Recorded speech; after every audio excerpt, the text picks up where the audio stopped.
Hoje aqui a gente está com o Marcelo Mesquita, da Leblon Equities, uma casa com bastante história. E a gente vai falar de um assunto que tem muita gente que gosta, tem gente que não gosta, enfim, é um assunto muito polêmico, investimento estatal e, no caso, a Petrobras. Primeiramente, muito obrigado, Marcelo Mesquita, por estar aqui conosco. Obrigado a vocês, Thiago e Lucas, é um prazer aí estar com você. Como conselheiro de estatal hoje, se você tivesse 25 anos, você investiria numa estatal? Acho que tem estatais e estatais, né? Nem toda estatal é igual, né? Você tem estatais de saneamento, de água, né? Você tem estatais aí no setor elétrico, você tem a Petrobras, você tem vários setores aí ainda estatais, né? Acho que depende muito de caso a caso. No caso da Petrobras especificamente, eu acho que ela é uma empresa que, se for administrada seguindo o atual plano de negócios da empresa, ela é uma empresa legal para alguém de 25 anos que tem um horizonte de longuíssimo prazo. Que ela é uma empresa que tem um ativo muito valioso, que é o pré-sal, que tem custo de produção baixo a nível mundial, tem um petróleo de boa qualidade. Ela está focando os investimentos nesse ativo, que é como se fosse assim, Carajás para Vale do Rio Doce, né? Empresas de commodity tem muito a ver com essa qualidade das jazidas e das reservas que ela tem, né? E se ela for focada nisso, continuar focando no retorno dos investimentos, em ter custo baixo, eu acho que ela pode ter um retorno muito interessante no médio e longo prazo, sem contar nessa opcionalidade da privatização, que eu acho que cedo ou tarde, eu sou uma pessoa otimista, eu acho que infelizmente no Brasil a gente aprende primeiro fazendo tudo que é possível de erro, né?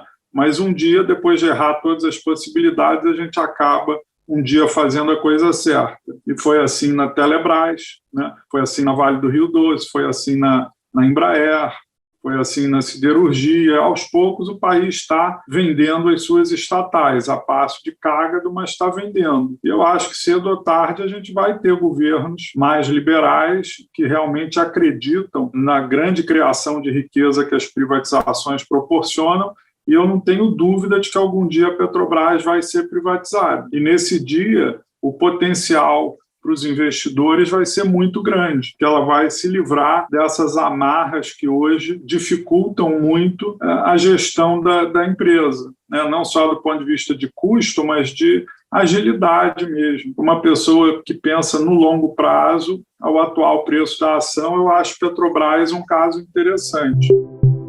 Você falou do atual preço da ação, a gente tem recomendação aqui também de Petrobras, obviamente que a gente também acha que nesse preço é baixo, mas eu queria o seu ponto de vista, que você compartilhasse com os nossos espectadores, se é que mas imagino que você acha que as ações da Petrobras estão baratas, por quê? Perfeito, eu acho que a primeira coisa é comparar ela com as concorrentes globais, né? Então, quando você olha a Shell, a Exxon, a Total, a Equinor, as grandes empresas globais de petróleo, as majors, né? Essas empresas internacionais, elas negociam a múltiplos que são o dobro ou o triplo do atual múltiplo da Petrobras. Quando você olha o múltiplo de preço sobre lucro, que, digamos assim, é o mais simples, mas é o mais objetivo, digamos assim, a Petrobras está negociando a 5, 6 vezes o lucro do próximo ano, enquanto que as pares internacionais estão negociando de 10 a 15 vezes. E esse desconto ele é a função dela ser estatal, é a função dela ter agora, nesse momento, essa espada sobre ela, essa dúvida sobre se o presidente da República vai querer continuar a interferir no dia a dia da empresa, no sentido de botar pressão para não aumentar preço, para mudar o plano estratégico, o que quer que seja, coisas que a empresa que resistiu até hoje, mas que o mercado está com medo se ela vai aguentar continuar a resistir a essa pressão do presidente. Então, são esses dois grandes problemas, ser estatal, ter um dono que está criando problema. Agora, quando você olha para frente, o valor das empresas tem muito a ver com a oportunidade de bons investimentos a retornos altos para o capital que vai ser investido. Então, a Petrobras hoje ela tem um programa de investimentos de quase de uns 20 bilhões de dólares, mais ou menos, por ano, de 15 a 20 bilhões de dólares. No passado, esses investimentos não seguiam um critério muito técnico. Você fez refinarias que não estão funcionando até hoje, o Comperge, né, gastou bilhões no Comperge que não saiu do lugar. Você fez aquela refinaria lá no Nordeste. Abreu e Lima, que não era para ser daquele jeito. Você comprou Pasadena nos Estados Unidos, um monte de besteira. Hoje não. Hoje a empresa tem uma disciplina muito grande de apenas alocar o capital em projetos que vão ter retornos acima de 20% e mesmo assumindo um preço do petróleo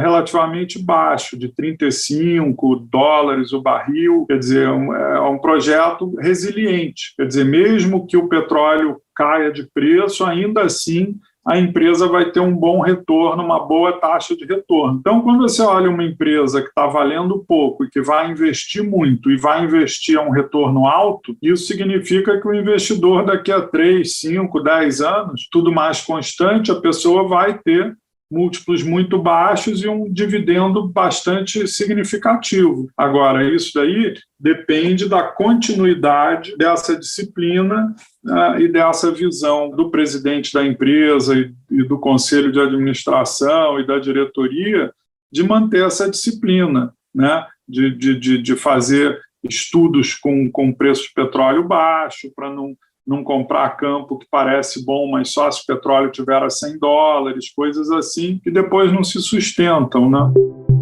Marcelo, você falou do pré-sal. Fala um pouco como está o desenvolvimento do pré-sal, as oportunidades que existem, obviamente os riscos. A gente ouviu falar muito do pré-sal no passado, né, no lançamento lá em 2007, no anúncio do pré-sal. Depois o pré-sal foi até um pouco criticado, né? Se falava que ia ter muito investimento e pouco retorno. E hoje, como é que está a perspectiva do pré-sal? O pré-sal, para uma empresa como a Petrobras, muito grande, que tem capacidade de investimento, é maravilhoso, porque você tem muita reserva no mesmo lugar, né? E você tem hoje uma tecnologia capaz de explorar lá nessa profundidade onde ele está, e a qualidade do petróleo que tem lá é boa, tem até um prêmio hoje no mercado internacional. Por exemplo, os chineses, esse petróleo do pré-sal, ele é muito bom para as refinarias chinesas, né? E a produtividade dos campos, dos poços, ela é muito alta. A pressão que o petróleo sai lá dos poços é muito grande. Foi acima das expectativas quando você viu que tinha lá embaixo petróleo. Quando você primeiro viu que tinha muito petróleo, mas você não sabia que tipo de petróleo, você não sabia como ele ia sair de lá fácil ou não, de forma bem simplificada.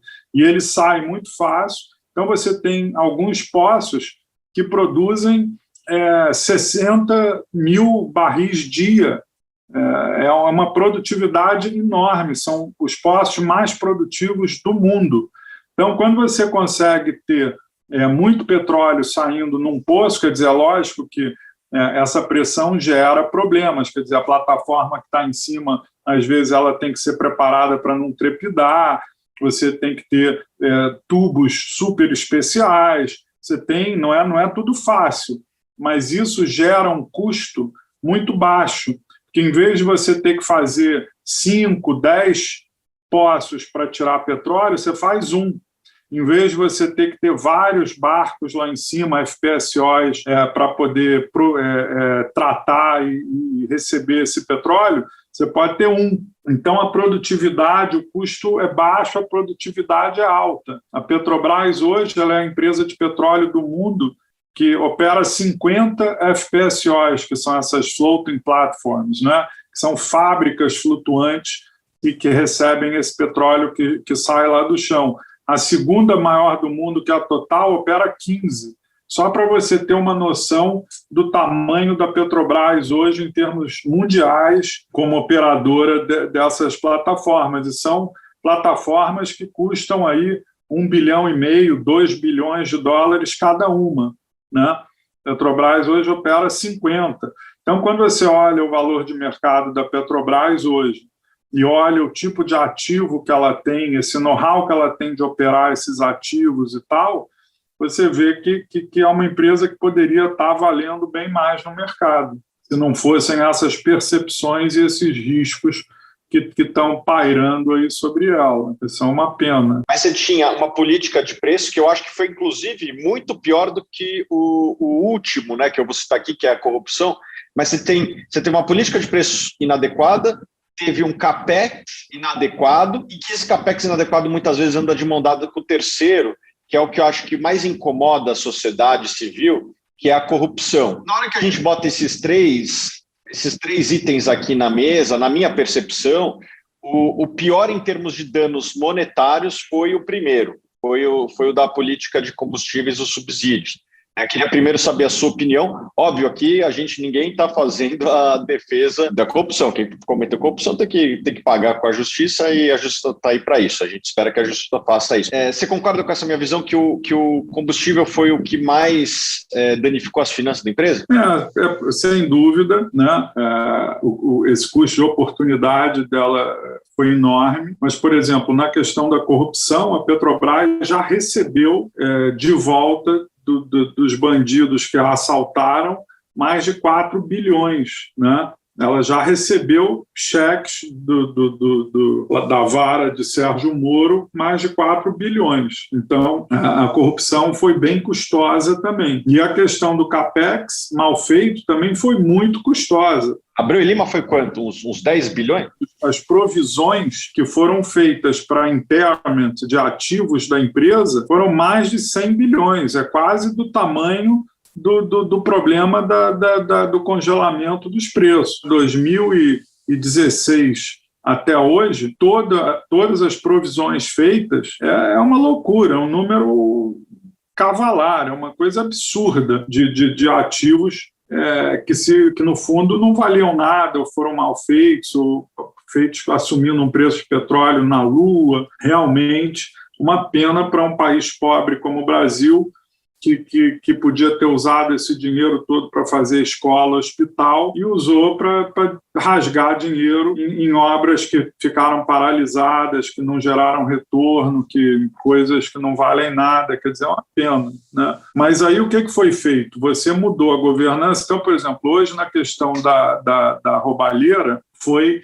criado um canal de denúncia independente, hoje, que não é tocado pela empresa, é fora da empresa. Você tem um ouvidor geral, que é uma pessoa excelente, independente também, um procurador excelente. Então, qualquer pessoa pode fazer denúncias. Esse canal de denúncias ele chega às instâncias de investigação da empresa sem pressões quaisquer políticas ou da alta administração da empresa. Então, existe, antigamente, quando você denunciava qualquer coisa, tinha lá o engavetador da empresa, que era um cara colocado pelo Zé Dirceu, que pegava as denúncias e guardava e não contava para ninguém as denúncias, né? Então, isso hoje existe. Uma forma de denunciar e tudo é investigado, e o Comitê de Auditoria do Conselho monitora esse backlog aí, esse número enorme de denúncias que é feito, e checa se estão sendo investigados, se está gerando punições, se está gerando consequências para os culpados. Então, nesse front, eu acho que a coisa hoje está sob controle.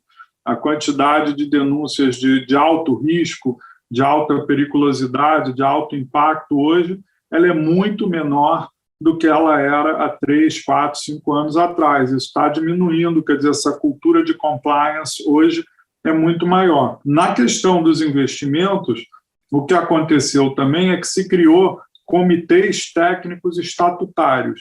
O que é isso? São grupos de trabalho multidisciplinares dentro da empresa, onde os gerentes gerais, os gerentes executivos e os diretores, eles são quase que como diretores de banco. Eles assinam e têm o CPF deles em risco pelas decisões que eles tomam.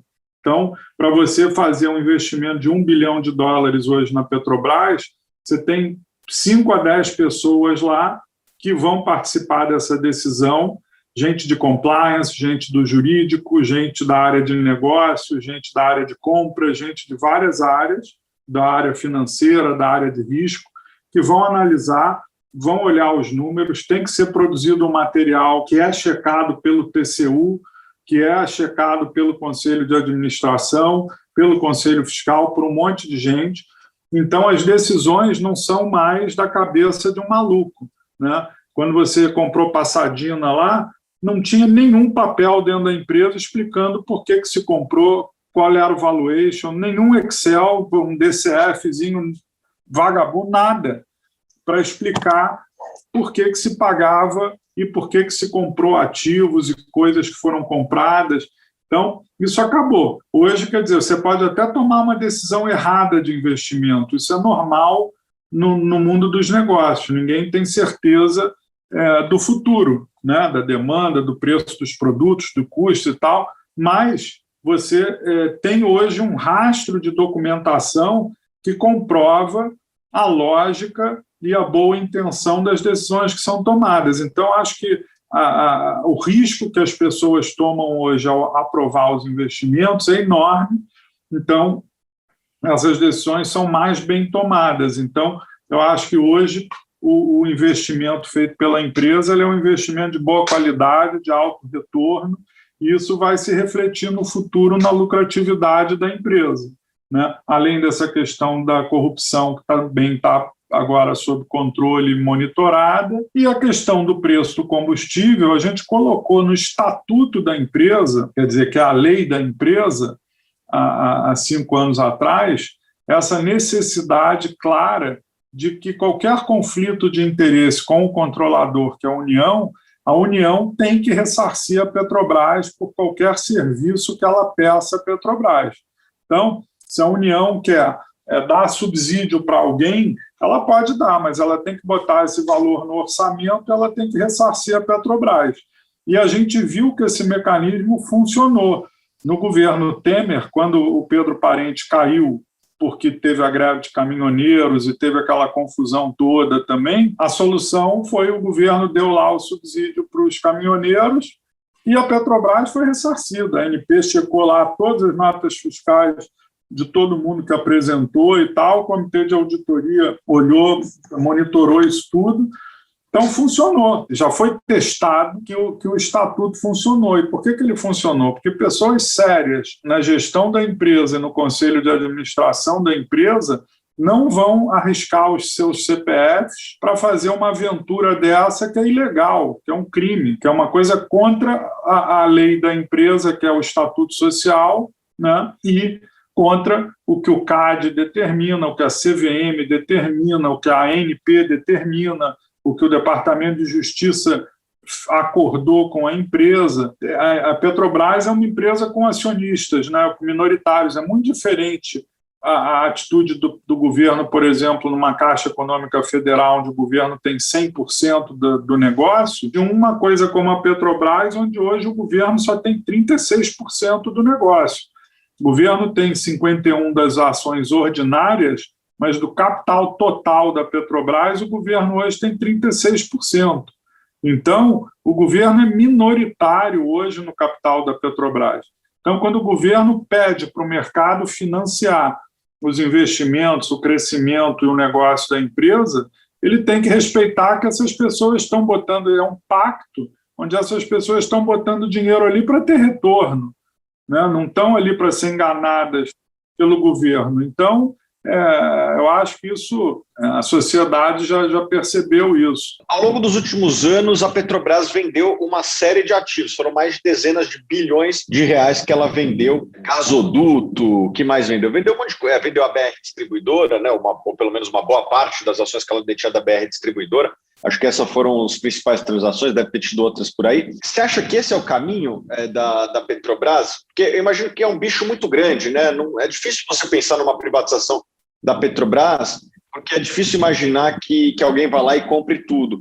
A minha visão é que é mais fácil fatiar, é como um boi, assim, você tem que pegar o bife, vender para um, o couro vende para outro. Acho que ninguém quer o boi inteiro, né? O que você pensa sobre privatização, Marcelo? Porque são duas coisas diferentes. Hoje, a venda de ativos que ela tem feito nos últimos anos é como se você tivesse um boi fantasiado, né? Então, você tem um boi com chapéu de otário, com uma camisa rasgada, cheio de coisa em volta do boi. Então, o que foi feito até hoje é deixar o boi boi, é tirar essa palhaçada toda em volta do boi, que não fazia sentido, né? Então, por exemplo, a Petrobras ter coisa termoelétrica, ter empresa eólica, ter e por aí vai, biodiesel, um monte de coisa, distribuição no Paraguai, distribuição no Uruguai, que dava prejuízo. Quer dizer, a Petrobras chegou ao ponto de distribuir gás no Uruguai sem ter o gás, comprava o gás na Argentina caro e vendia barato no Uruguai, e dava um subsídio para os uruguaios. Você vê até que ponto as loucuras que foram feitas aqui nessa empresa. Então, isso tudo foi vendido, né? A privatização do core business da Petrobras, do boi, vamos dizer assim, eu acho que vai acontecer como foi feito com a Embraer, como foi feito com a BR Distribuidora, né? Como foi feito com a Vale do Rio Doce, né? Ela não é uma empresa tão grande como você coloca corretamente, ela não vai ser vendida para uma pessoa ou para uma empresa. Eu acho que nem isso é do interesse do país. Eu acho que o governo vai ter uma golden share, como tem na Embraer, que dá o direito ao governo de não deixar, por exemplo, que ela seja dominada por um acionista, que ela não pode mudar a sede para outro país, que ela não pode ser submetida, por exemplo, a uma fusão com a Shell ou com a Exxon sem a autorização do governo brasileiro, coisas desse tipo, que ela se mantém uma empresa independente com essa golden share.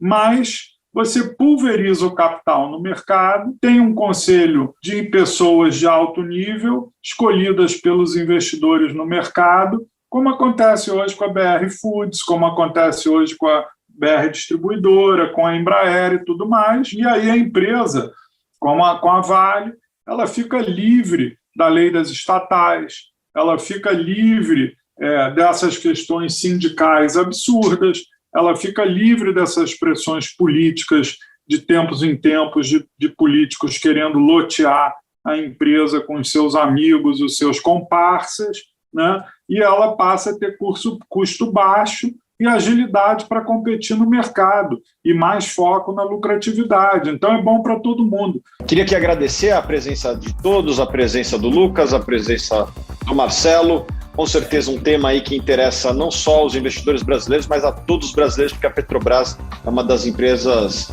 mais relevantes do país. É a maior empresa do país, é a empresa mais paga impostos, aí, como disse o Marcelo.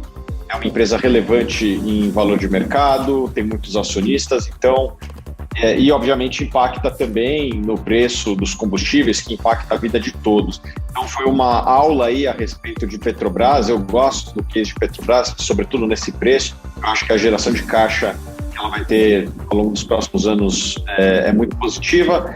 Queria aqui agradecer ao Marcelo e passo a palavra para você, Marcelo, fazer as considerações finais. Obrigado aí pelo convite. Estamos à disposição para voltar quando vocês quiserem aí para discutir Petrobras ou outras empresas aí que a gente acompanha. Parabéns aí pelo trabalho que vocês têm feito aí. Um abraço. Prazer enorme ter todos vocês para discutir o caso de Petrobras. E a gente se vê na quarta-feira que vem em mais um Invista com o Thiago.